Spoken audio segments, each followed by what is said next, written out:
Dimensionamento de fundações profundas, Urbano Rodrigues Alonso. Dá 2 cliques no pilar no croquis, daí vai ter a caixinha de diálogo ali com as informações do pilar e com as dimensões do pilar, B e H, né? Seção transversal. Daí é só alterar. Laje de beiral ou laje em balanço, não usa vigota. Eu não uso vigota. A recomendação é não usar vigota, é usar uma laje maciça. Porque se tu usar a vigota, no balanço a compressão acontece embaixo do que acontece no enchimento. Então tem que ser maciça. Principalmente no pilar, né? Porque se tu tiver um pé direito de 3 metros, o teu pilar é calculado para uma esbeltez com 3 metros de comprimento. Quando tem um pé direito duplo, 6 metros, ele é calculado uma barra comprimida para 6 metros. Aqui, ó, vindo na janela de dimensionamento das sapatas, tu vai mexer em H0 e H1. H1 é a altura maior da sapata e o H0 é a alturinha menor da sapata. Uso muito sim. Eu escolho as bitolas das armaduras no Eberic, exporto as pranchas para o QI editor de armaduras, daí eu arrumo as armaduras como eu quero, né, para melhorar as armaduras, e daí depois eu exporto em DWG. A melhor forma que tem é tu recuar a fundação em relação ao vizinho. Então tu faz a fundação recuada, que é um bloco sobre estaca, em cima passa uma viga e nessa viga vai ser onde nasce o pilar na divisa. Não existe resposta padrão para isso. A armadura mínima ela é proporcional ao concreto que está sendo utilizado e à seção transversal da tua laje. Então tem que calcular qual que é a seção transversal da laje, considerando seção T, a nervura mais trechos da capa, e calcular a armadura mínima. Quando o local que tu vai fazer a contenção é separado da edificação, daí eu faço lá um arrimo e a estrutura da edificação. Quando o lugar da contenção é ali na divisa com a edificação, daí eu faço uma edificação com paredes de contenção. Digamos assim, que como eu sou filho de professora, que inclusive foi minha professora, eu não tinha o direito de tirar nota baixa, senão pau comia lá em casa. Então eu nunca tive dificuldade. Nunca pensei em estudar muito, mas nunca tive dificuldade. Na minha opinião, não tem nem comparação.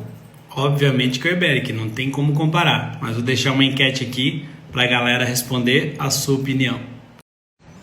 Deixa eu perguntar para minha bola de cristal.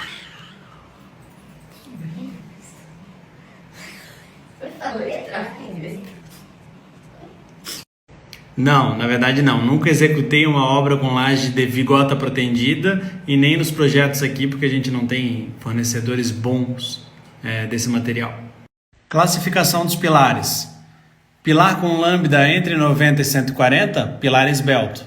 Pilar esbelto vai até 140.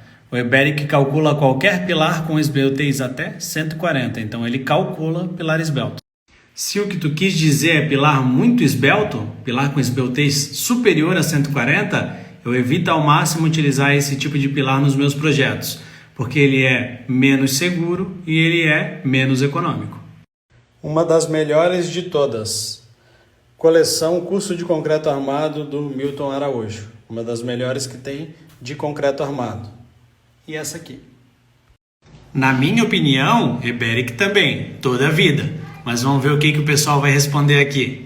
Geralmente quem fala isso são pessoas que não dominam o Eberic. Daí saem falando bulhunfas, né? Mas tu pode chegar para essas pessoas e perguntar assim: me diz uma coisa, tu sabe qual software foi utilizado para fazer o projeto estrutural do Yacht House, maior obra do Brasil? Dimensionamento de estaqueamento é na mão, é munheca. Eu tenho planilha do Excel, por exemplo, que eu utilizo para dimensionar isso. Calculo a capacidade de carga geotécnica, estrutural e verifico quantas estacas vão para cada pilar, etc. Inclusive, os alunos do Estruturas na Prática têm um minicurso só disso, o minicurso do Carlos Narlock, de dimensionamento de fundações profundas, de estacas, né?